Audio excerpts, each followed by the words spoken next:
এখানে আমি নিয়েছি কিছু ময়দা। আজকে বানাবো ঠোস পিঠা। অনেক অঞ্চলে এই পিঠাটাকে পাকম পিঠা বলে। এই ঠোস পিঠাটাকে আমি এখন বানিয়ে নিচ্ছি। দিয়ে দিচ্ছি কিছু ময়দা আর পরিমাণ মতো লবণ, আর দিয়ে দেবো সয়াবিন তেল।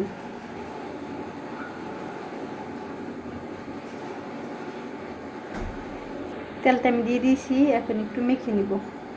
তেলটা দিয়ে আমি মেখে নিয়েছি। এখানে একটু একটু করে পানি দিয়ে ভালোভাবে মেখে নিব। তেলটা দেওয়ার কারণে পিঠাটা খুব মুসমুসা হবে আর খেতেও ভালো লাগবে। তাই অবশ্যই তেলটা দিতেই হবে। তেলটা না দিলে পিঠাটা দীর্ঘদিন মশমশা থাকে না। এই পিঠাটা সংরক্ষণ করে রাখা যায় প্রায় 1-2 মাসের মতন, আরও বেশি রাখা যায়, মশমশাই থাকবে যদি এভাবে তেল দিয়ে ময়দাটা ছেনে নেওয়া যায়। এখন আমি অল্প অল্প পানি দিয়ে ময়দাটাকে ছেনে নেব। ময়দাটা আমি মেখে নিয়েছি। এখন সামান্য একটু তেল উপর দিয়ে ঢেকে রাখবো। প্রায় 10 মিনিটের মতন রেস্টে রাখবো ময়দাটাকে। এটা যে কোনো একটা বাটি অথবা ভিজা একটা তেনা দিয়ে এটাকে ঢেকে রাখা যাবে, কিন্তু আমি এখন একটা বাটি দিয়ে ঢেকে রাখবো এটাকে 10 মিনিটের জন্য। 10 মিনিট হলে তারপর আবারও ময়দাটাকে আমি ভালোভাবে মেখে নেব।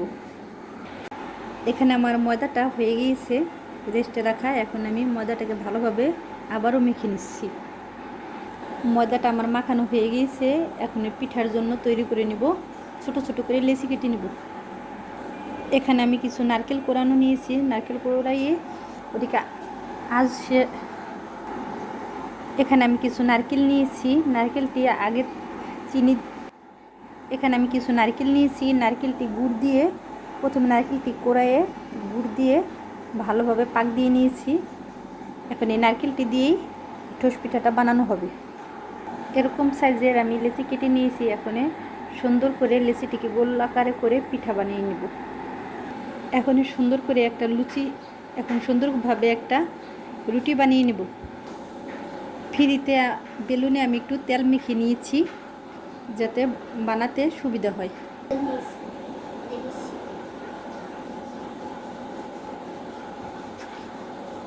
ময়দাটা যতটাই বেলবো ততটাই এটা লম্বা হবে, তাই পাতলা করে রুটিটা আমি বানিয়ে নিচ্ছি।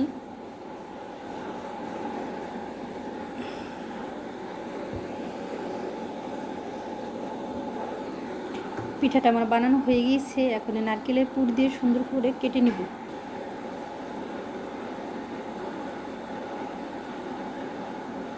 নারকেলের পরিমাণটা আমি একটু বেশি দিব এখানে সুন্দরভাবে একটা ভাঁজ দিয়ে দিব। এই সাইডটা থেকে আমি সুন্দরভাবে পিঠাটাকে এদিকে এরকম একটা ভাঁজ করে নিয়েছি এই সাইডটায়। এখন সুন্দর করে মুখটাকে বন্ধ করে দেব হাত দিয়ে টিপে টিপে। এভাবে এই শেপটা দিয়ে দিয়েছি আমি হাত দিয়ে। যদি এভাবে হাত দিয়ে ভালোভাবে বন্ধ করা না হয় মুখটা, পরবর্তীতে পিঠাটা যখন আমি ভাজবো তখন খুলে যাবে। আর এভাবে যদি বন্ধ করা হয় মুখটা তাহলে আর খুলে যাবে না। এখন আমি এটারে দিয়ে এই পিঠাটাকে সুন্দরভাবে কেটে নিব। এটা হয়েছে টিনের। এভাবে আমি ধরে নিয়েছি। এবার এভাবে আস্তে আস্তে এভাবে আমি পিঠাটাকে কেটে নিচ্ছি।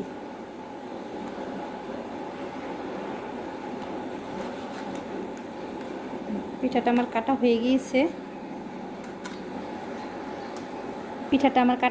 এখন হাত দিয়ে সুন্দরভাবে মুখটা আবার আমি একটু চেপে চেপে বন্ধ করে দিব। এভাবে পিঠাটা আমি সুন্দরভাবে হাত দিয়ে বন্ধ করে দিয়েছি। এভাবে আমি সবকটা পিঠা বানিয়ে নেব। এই রুটিটায় মোট 3টা পিঠা হবে। এরকম করে আমি আরেকটা পিঠা বানিয়ে নিচ্ছি। এই পিঠাটাও আমি ওইভাবেই কেটে নিয়েছি। একটা পিঠা আমার বানানো হয়ে গিয়েছে। এখানে আমি আবার আরেকটা পিঠা বানিয়ে নিছি। এভাবে আমি সব পিঠাটি আমি এভাবেই বানিয়ে নিব। এই পিঠাটাও আমি ওইভাবেই এক এক করে বানিয়ে নিছি। এই পিঠাটা আমার একটু বড় হয়েছে বানানোটা। আর পিঠাটা কিন্তু অবশ্যই পাতলা করতে হবে। মোটা করলে পিঠাটা পরবর্তীতে বেশি দিন থাকবে না, সংরক্ষণ করা যাবে না। উপরটা হয়ে যাবে, ভেতরটা ভালোভাবে হবে না যদি মোটা করা হয়। পাতলা করলে অনেক দিন পর্যন্ত এই পিঠাটা সংরক্ষণ করে খাওয়া যায়। নারকেলের পুরটা এভাবেও করা যায়। এভাবে করলে নারকেলের পুরটা যেরকম এভাবে আছে ওইভাবে থাকবে। আর যদি ওইভাবে আমি করে নিয়েছি ওইভাবে ভাজার টাইমে পুরো পিঠাটার ভিতরে ছড়িয়ে যাবে নারকেলটা। আর এভাবে দিলে শুধু জাস্ট এভাবে পিঠাটার ভিতরে নারকেলের ইটা থাকবে। পিঠাটি আমার বানানো হয়ে গিয়েছে, এখন আমি পিঠাটিকে ভেজে নেব।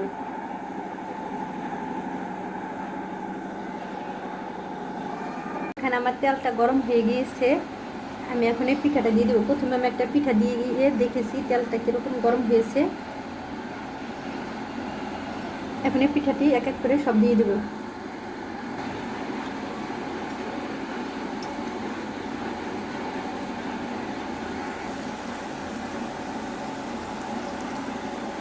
পিঠাটা আমি এখন একটু উল্টিয়ে নিচ্ছি।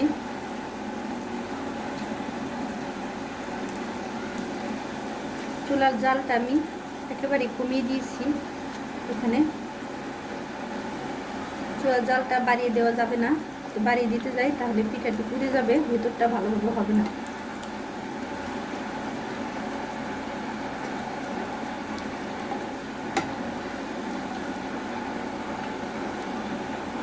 পিঠাটা আমি হালকা জালে লাল লাল করে ভেজে নিব, মশমশা করে।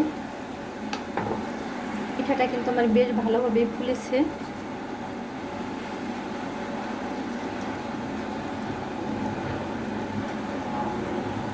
আমার চ্যানেলটা যদি ভালো লাগে তাহলে একটা সাবস্ক্রাইব করে দেবেন, লাইক করে দেবেন, যাতে পরবর্তী ভিডিওটা আপনাদের কাছে আমি পৌঁছে দিতে পারি। পিঠাটি আমি উল্টিয়ে নিচ্ছি এপিট উইপিট করে। দেখতে হবে পিঠাটা যাতে পুড়ে না যায়।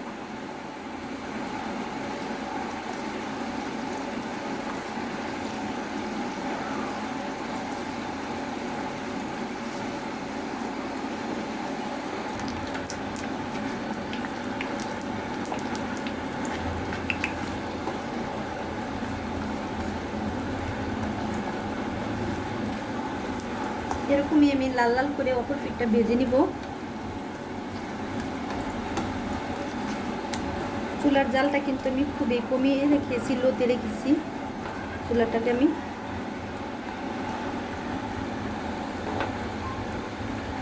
পিঠাটা আমার ভাজা হয়ে গিয়েছে, এখন নামিয়ে নিচ্ছি।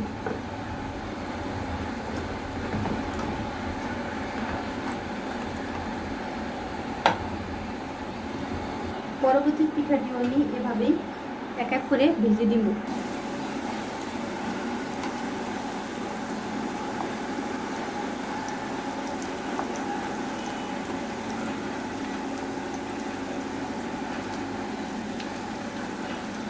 পিঠার মুখটা কিন্তু ভালোভাবে বন্ধ করে দিতে হবে, নয়তো মুখটা খুলে নারকেলটি সব বের হয়ে যাবে। আমার সব কয়টা পিঠার মুখে ভালোভাবে আমি বন্ধ করে দিয়েছি, কিন্তু একটা পিঠার মুখটা এরকম খুলে গিয়েছে। তাই অবশ্যই খেয়াল রাখতে হবে পিঠার মুখটা যেন ভালোভাবে বন্ধ থাকে। যদি বন্ধ ভালোভাবে সিল করা না হয় তাহলে কিন্তু এভাবে পিঠাটা খুলে যাবে, ভাজাটা ভালোভাবে হবে না, আর এভাবে খুলে যাবে পিঠার মুখটা।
এই পিঠাটিও আমার ভাজা হয়ে গিয়েছে লাল লাল করে, এখন আমি তুলে নিচ্ছি।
জি,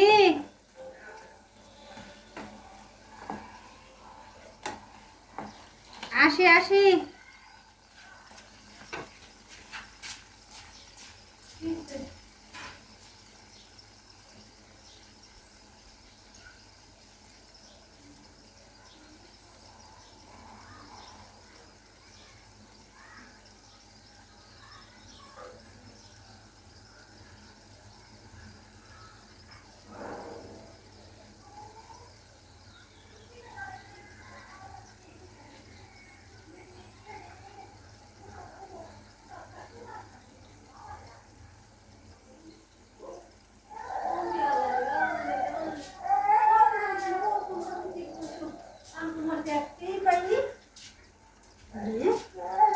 দেখো তো বাবা, তোমার জন্য কি বানিয়েছি।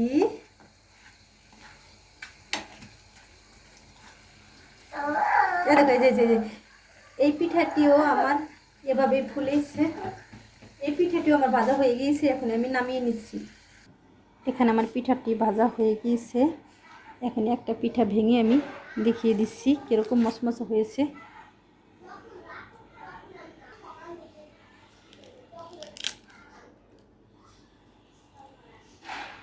এরকম মচমচে হয়েছে পিঠাটি আমার।